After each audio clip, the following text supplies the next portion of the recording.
धुळे महापालिकेच्या स्थापनेपासून ते आजतागायत जे काही कागदपत्र विविध विभागात आहेत असे सर्व कागदपत्र आता महापालिकेच्या वतीने स्कॅनिंग केले जात आहेत। आपण बघू शकतो की या ठिकाणी धुळे महापालिकेच्या वतीने एका खाजगी कंपनीला हा ठेका दिलेला आहे आणि अत्यंत दुर्मिळ झालेली जी काही कागदपत्र आहेत, जवळपास 32 विभागातली ही कागदपत्र आहेत आणि जवळपास 40 ते 45 लाख कागदपत्र ही आता स्कॅनिंग केलेली जात आहे।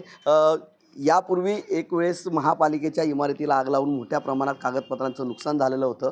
मात्र ह्याचपासून बचाव करण्यासाठी आणि दुर्मिळ झालेली जी कागदपत्र फाटली आहेत आणि दुर्मिळ झालेली आहेत, ही कागदपत्रांचं नुकसान होऊ नये या दृष्टीने आता महापालिकेने हे पाऊल उचललेलं आहे आणि एका खाजगी ठेकेदाराच्या मदतीने या ठिकाणी स्कॅनिंग सुरू झालेलं आहे। प्रत्येक कागद हा जो स्कॅन केले जात आहे, जवळपास 40 ते 45 लाख कागदपत्र ही स्कॅन केली जाणार आहेत आणि आतापर्यंत जवळपास 27 लाख कागदपत्र ही आता स्कॅन झालेली आहेत आणि ही स्कॅन केलेली कागदपत्र काही दिवसांत ज्यावेळेस हे काम संपेल त्यावेळेस नागरिकांना एका क्लिकवर ही कागदपत्र, आपले जन्म असतील, मृत्यू असतील किंवा इतर कागदपत्र असतील, ही एका क्लिकवर मिळणार आहे। त्यामुळे हे कागदपत्र जतन करण्याचं काम आता काही दिवसात संपेल आणि महापालिकेच्या माध्यमातून नागरिकांना अत्यंत चांगली आणि जुने कागदपत्र मिळवण्याची एक चांगली संधी या ठिकाणी महापालिकेच्या वतीने उपलब्ध करून देण्यात आलेली आहे।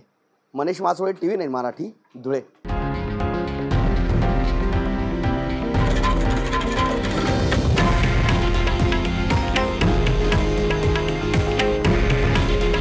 हे आहे देशातील नंबर 1 न्यूज नेटवर्क आणि आपण पाहत आहात TV9 मराठी।